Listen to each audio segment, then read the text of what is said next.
Hello everyone, स्वागत है आपके अपने YouTube चैनल वॉइस पर। तो हम लोग देखने के लिए जा रहे हैं आज एक महत्वपूर्ण प्रश्न है हमारे सामने। भौतिक परिवर्तन और रासायनिक परिवर्तन क्या होता है? इसको बेहद ही आसान तरीकों में समझ पाएंगे। जो भौतिक परिवर्तन होता है हमारा, जो ये क्या है। हेलो एवरीवन, स्वागत है आपके अपने YouTube चैनल वॉइस पर। तो आज हम लोग देखने के लिए जा रहे हैं एक महत्वपूर्ण प्रश्न है हमारे सामने कि भौतिक परिवर्तन और रासायनिक परिवर्तन क्या होता है। और बहुत बार हमने सुना है इसका। अगर पढ़ाई से ताल्लुक रखते हो तो निश्चित तौर पर भौतिक परिवर्तन और रासायनिक परिवर्तन के बारे में सुना होगा। ठीक है, ये क्या होता है? देखो, भौतिक परिवर्तन को समझने और रासायनिक परिवर्तन को समझने के लिए कुछ घटनाओं पर हमको गौर करना होगा, वहां से सारी बातें क्लियर होती चली जाएगी। अब ये पढ़ाई से कुछ देर के लिए दूर हटते हैं और एक हम अपने जिंदगी में आते, साधारण जिंदगी में हमने क्या देखा है? चीनी को पानी में घुलते हुए देखा है। चीनी को यदि पानी में डालते हैं, मिलाते हैं, तो चीनी क्या होता है? पानी से बिल्कुल पानी में जाके विलीन हो जाता है, गायब हो जाता है। अगर तो ये कौन सा परिवर्तन हो गया, इसके बारे में तो बाद में बात करेंगे। दूसरा घटना, कांच का टूटना। ठीक है, कांच को हमने टूटते हुए देखा है।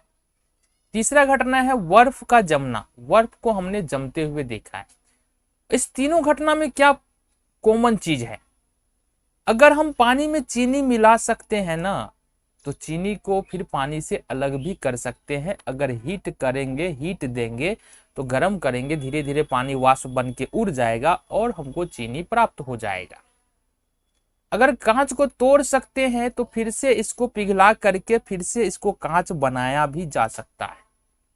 ठीक है, अगर इसको टेम्परेचर कम करके पानी को बर्फ बनाया जा सकता है, ठीक है, यानी कि ठंडा करके बर्फ बनाया जा सकता है, तो गर्म करके बर्फ को पिघलाकर पानी भी बनाया जा सकता है। तो इसमें हो क्या रहा है? इसमें हो रहा है कि चीनी हम पानी में मिला दिए, फिर पानी से चीनी प्राप्त कर सकते हैं। मतलब ये उल्टा इसको कर रहे हैं। अगर पानी को पानी में चीनी मिला रहे हैं तो पानी से फिर चीनी प्राप्त भी कर सकते हैं। कांच को तोड़ रहे हैं तो इसको फिर से पिघलाकर नया कांच बना भी सकते हैं। अगर पानी को बर्फ बना रहे हैं तो बर्फ से फिर पानी बना सकते हैं। ऊपर वाले में ये बात समझो, यानी ये उत्क्रमणीय है, इसको उल्टा किया जा सकता है। इन तीनों को उल्टा किया जा सकता है। लेकिन एक बात बता दो, अगर लोहे में जंग लग जाए, है ना, लोहे में यदि जंग लग जाए तो क्या इसको उल्टा किया जा सकता है?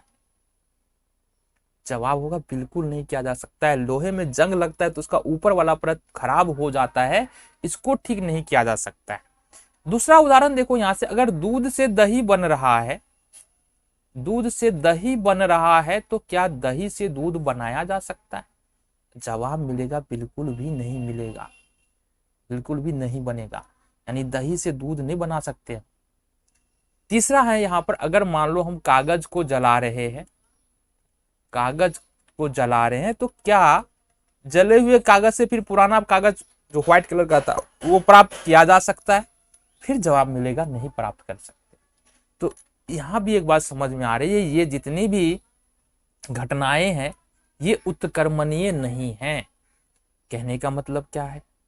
कहने का मतलब क्या है कि दो प्रकार की घटनाएं हमारे पूरी दुनिया में चल रही होती है। एक ऐसी घटना है जो उत्क्रमणीय होता है, जिसको एक रूप से दूसरे रूप में उल्टा कर सकते हैं। एक घटना को उल्टा कर सकते, दूसरे घटना को उल्टा नहीं कर सकते। पानी को चीनी मिलाए, फिर चीनी को पानी से प्राप्त कर सकते हैं। कांच को तोड़े तो कांच को फिर हम क्या कर सकते हैं? बना सकते पिघला करके। बर्फ से पानी, हमने पानी से बर्फ बनाया तो बर्फ से पानी फिर बनाया जा सकता है। लेकिन लोहे में जंग लग जाए तो ऊपर वाला परत खराब हो जाता है। दूध से दही बन जाए तो फिर दही से दूध नहीं बन सकता है। कागज जल जाए तो फिर पुरानी अवस्था में कागज को नहीं लाया जा सकता। अब ये दो तरह की जो घटनाएं हैं ना, इसी में एक को बोलते हैं भौतिक परिवर्तन। इसको बोल देंगे भौतिक परिवर्तन। जो ऊपर में तीनों घटनाएं हैं इसको भौतिक परिवर्तन बोलेंगे, और नीचे में जो तीनों घटनाएं हैं इसको हम लोग रासायनिक परिवर्तन बोलेंगे। समझ में आ गया? चलो, अब कुछ बातों के बारे में और यहां पर हम बात करना है। यहां पर ठीक है, यहां पर देख लो, अब थोड़ा सा परिभाषा की बात कर ले, कि परिभाषा तो देखना पड़ेगा ना हमको। भौतिक परिवर्तन क्या होता है?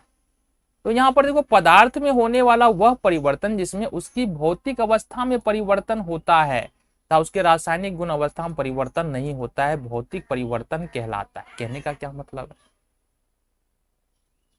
अगर मान लो पानी को ठंडा किया गया है, पानी को क्या कर रहे हैं हम लोग? पानी को ठंडा कर रहे हैं, पानी को हम लोग ठंडा कर रहे हैं, ठीक है। पानी को यदि ठंडा कर रहे हैं ना, तो क्या पानी का स्वाद बदलेगा? पानी का स्वाद बदलेगा? नहीं बदलेगा, ठीक है। या फिर अगर चीनी को हम पानी में मिला रहे हैं, चीनी को पानी में मिला रहे हैं, तो दोनों में से किसी का प्रॉपर्टी बदल रहा है, गुण बदल रहा है क्या? चीनी और पानी किसी दोनों में से किसी का गुण नहीं बदल रहा है, दोनों का गुण अपने जगह पे है। तो इस प्रकार के परिवर्तन को हम लोग भौतिक परिवर्तन बोलते हैं। जो मूल गुण है, सिर्फ भौतिक गुण बदलता है, रासायनिक गुण नहीं बदलता है, भौतिक अवस्था में परिवर्तन होता है। तो किस किस में परिवर्तन हो सकता है? देखो, रंग में परिवर्तन हो सकता है, रूप में परिवर्तन हो सकता है, आकार में परिवर्तन हो सकता है, परिमाप में परिवर्तन हो सकता है। तो इस प्रकार के परिवर्तन को हम लोग भौतिक परिवर्तन कहते हैं। इसमें कोई नया पदार्थ नहीं बनता है। अगर पानी से बर्फ बना रहे तो कोई नया पदार्थ बन रहा है क्या? बिल्कुल नहीं बन रहा है। दूसरा है हमारा, ये उदाहरण देख लो, शक्कर का पानी में घुलना, पहले ही हम लोग इसके बारे में बात कर चुके उदाहरण के बारे में। अब रासायनिक परिवर्तन में क्या होता है? अगर रासायनिक परिवर्तन को देखें तो रासायनिक परिवर्तन में क्या होता है? देखो, रासायनिक परिवर्तन में क्या होता है, एक नया भिन्न गुण वाला पदार्थ बन जाता है। अगर दूध से दही बन रहा है ना, दूध से दही बन रहा है, तो दूध और दही का गुण देखो, दोनों अलग है। दूध और दही का गुण दोनों अलग है। दही खट्टा होता है स्वाद में, दूध खट्टा नहीं होता है। दही में अम्ल की मात्रा होता है, दूध में अम्ल की मात्रा नहीं होती है। और भी बात है, लोहे पर जंग लगना या कागज का जलना, कागज का जलना। अब कागज को जब हम जलाते हैं ना, तो हमको काला अवक्षेप बचता है। कागज कागज नहीं होता है, काला अवक्षेप बच जाता है। तो देखो, रंग बदल रहा है। भौतिक परिवर्तन में भी क्या होता है? रंग बदलता है।